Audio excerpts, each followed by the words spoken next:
Hello and welcome into Hoosier Gameday, brought to you by the Hoosier Network. Of course, I'm Liv Clements. Alongside me is a new host, guys, today, Josh Post. Thank you so much for joining us today. Thanks for having me, Liv. I feel like it's going to be a really fun week because we finally got to leave Memorial Stadium with an IU win. Yeah, it was really fun to see Indiana win again, especially a Big Ten game. They come very few and far in between, so it's going to be a race to see if Indiana can be bowl eligible at the end of the year now. I know. Now it's so crazy to think, like, oh, no, we have IU thinking about being bowl eligible. Like, that was not the talk of the town at the beginning of the season.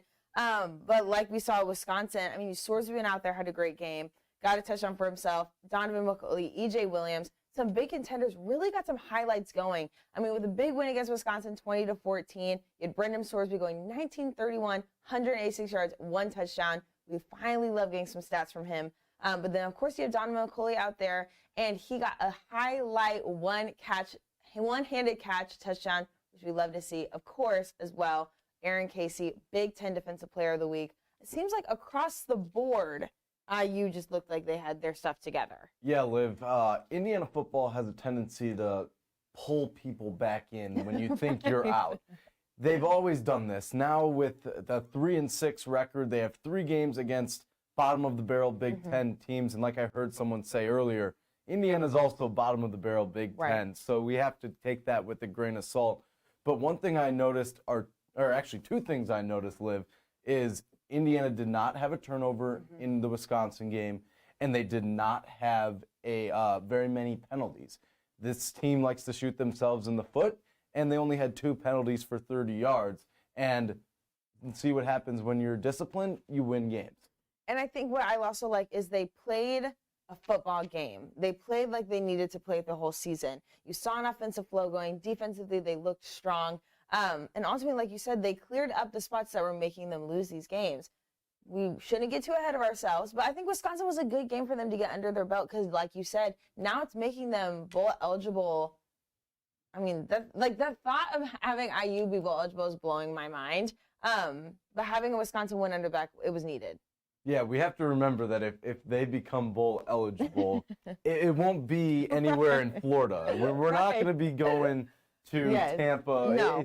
Maybe Detroit for the Quick Lane Bowl, but anything works for Tom Allen and his Hoosiers. They really need this momentum, and I'm intrigued to see how they come out in the first half against Illinois. And I will say everything. It will be super telling. We're going to go ahead, though, with that being said, after hitting on Wisconsin, we're going to go right into that wide receiver room, the people that stepped out last game that ultimately got them that Wisconsin win. We're back. We're going to get right into the offense, guys. I mean, wide receivers had the highlights of the game. I mean, Cam Camper's out for the season, but he only really had 46 catches, around 600 yards, only 2 touchdowns. But with that, Josh, do you feel like this has been a huge loss for IU now having Cam Camper out off the field? The stats might not show, Liv, but Cam Camper is a monumental loss for Tom Allen's Hoosiers, and because there's a weapon that's gone. Right. He was the #1 wide receiver, and now you don't have that. So guys like Omar Cooper or Donovan McCulley were the second, third options. We'll have to see how they fare as the first or second option on the team. It'll be interesting to see how much Cam Camper actually affected this team. I think, like you pointed out, though, I think at the beginning of the season, the only name we were really talking about was Cam Camper and Jalen Lucas. And what I like to see is the fact that now we're speaking on names that we weren't really looking at the beginning of the season. I mean, Donovan McCulley, like you said, Omar Cooper Jr., E.J. Williams, Clements transfer, exciting names now that we finally get to talk about. What do you think they need to do to step up to the plate? As you said, like second string, third string wide receivers, how do they step up and really finish out the season for IU? It's going to be tough for them, but I'll say this first. Touchdowns are fun, and we're seeing other people score touchdowns, so it is really fun to see. I think they'll just have to, it's a next man up mentality, and Tom Allen does a really good job getting his guys in the mindset of next man up, all right? One guy's down, we're going to have you step into this role, you're going to step into this role, and we're going to wing it with you. And I really want to see, I'm really excited to see what Donovan McCulley can bring as a wide receiver 1. And I think what was interesting is mid-season, you know, they had a new offensive coordinator, and everyone was on their edge of their seats to do that mid-season. It was a interesting move played by Allen and the coaching staff. but now can we say that it ultimately paid off? Yeah. Or is it too soon to say? I mean, they won 2 games where they've only won 1 since the firing. So it's too early to call. The offense has been much more spread out and less triple option and less more throwing the ball, downfield. And Brendan Sorsby seems to be liking that a little bit better than the triple option that Walt Bell was running. So I'm actually very excited to see more of Rod Carey these last 3 games, especially against opponents. I wouldn't say inferior opponents. Right. I would say equal opponents to Indiana. So I'm very excited to see. I know he pulled out some tricks against Michigan and Penn State. He also ran the play where he said he told the defender to not cover his wide receiver. So that was a perfect play call in my opinion. So I'm really excited to see what he's going to pull out of his sleeve here in the month of November. I mean, it's exciting to see late in the season, but good games and opportunities to see if IU can really step up to the plate with some wide receivers that really deserve that chance to be stars on the team, get some highlights, and of course, like you said, get some touchdowns. Going into Illinois, I want to know, what wide receiver do you think is going to step up to the plate for that Illinois game? That's a tough question, Liv. That is a really tough question. I really think it'll be, I know this might be everybody's choice, but it's going to be Donovan McCulley. Okay. If Indiana's going to win this game. One-handed catches. Yeah, that was incredible. I wasn't at the game on Saturday, I'll say that. But I saw that and I was like, maybe we have a wide receiver 1 now that Cam Camper's out.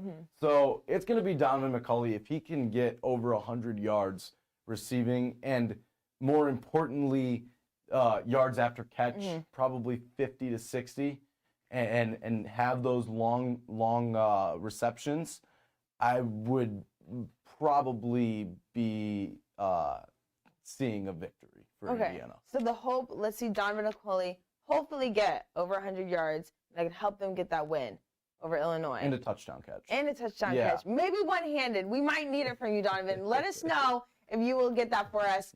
We're going to go ahead right into Illinois now. It's going to be a huge needed win for IU, hopefully bowl eligible. Let's get right into it.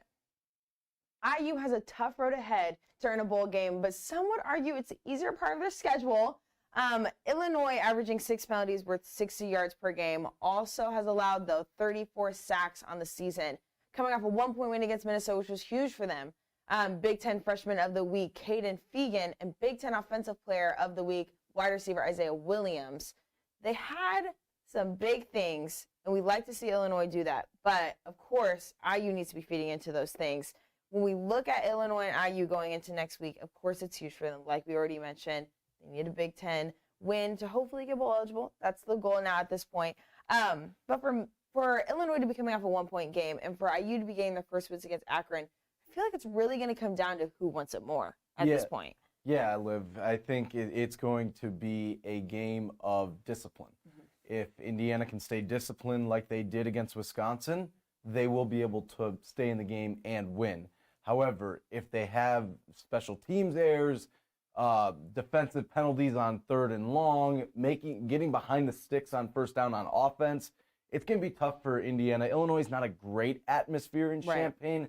However, winning on the road in the Big Ten is incredibly difficult because it is such a good conference. I mean, right now it really feels like everybody is putting their best foot forward. I think even at the start of the season, it's slow. IU has a pretty easy rest of their schedule. Like you said, every team right now is at the bottom of the Big Ten. I mean, it's Michigan State, it's Purdue. None of them has stepped up to the plate, really. But to focus in on Illinois, they've really struggled with their O-line. I mean, they've allowed 34 sacks. Against Purdue, they had 6 sacks themselves. I think for any QB, I would be struggling.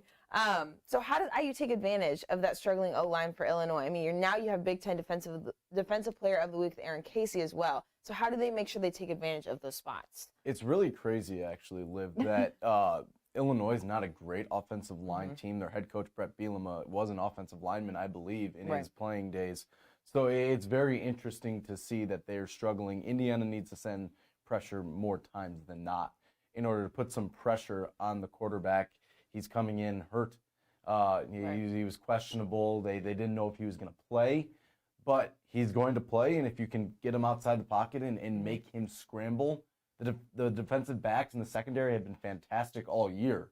So I think Indiana needs to get the quarterback outside the pocket in order to be successful on the defensive end of the ball. I will say that with IU, sometimes they do struggle with that QB run. I think you saw it in Akron earlier in the season where they allowed that quarterback to have more yards than the rest of their team.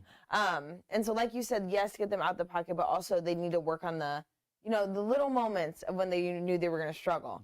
And so when you look at Illinois further into that, with IU coming off a huge win for them, how do they take advantage of getting on the road game? I mean, it's going to be key for them. It's yet to happen, but how do they get a win on the road? Okay, so they're playing a perfect team to get their first road win. I mean, respectfully to all the teams in the Big Ten West, it might be the worst division in college football, in football history. You got Iowa leading the pack, and I think they've only scored maybe 100 points this season. Right. So a Big Ten West team, you have your 3 of the last 4 games are against Big Ten West teams. So you've already beat Wisconsin. Michigan State's the only team in the East, but they're an honoree Big Ten West team this season. So I think taking advantage of the schedule you've been given, you had to play Ohio State, Michigan, Penn State, all in the early part of the season, and Louisville. I'm sorry, but I think Indiana's in that stretch where they're battle tested enough, and I don't think many teams can say that this late in the season. Not even a team like Michigan. I know, and when you say how IU has a pretty slow rest of the season, I mean, people said that about Michigan. Their super easy schedule, what's going on? And that's why I feel like it adds a little bit more to these wins for IU. We did the hard work. Now we just got to finish through. I want to ask you, if let's say hypothetically, if IU does end up being bowl eligible, do you think that is ultimately going to affect this IU program, coaching staff, players? How do you see that panning out? If they could make it bowl eligible, do you think that shifts this whole season? Some people might say, oh, we don't want Indiana to win out because maybe they didn't want Tom Allen or the buyout or whatever. I think this would be huge for the program. They've been down and out for the last 2 years after having a great 2019-2020 season.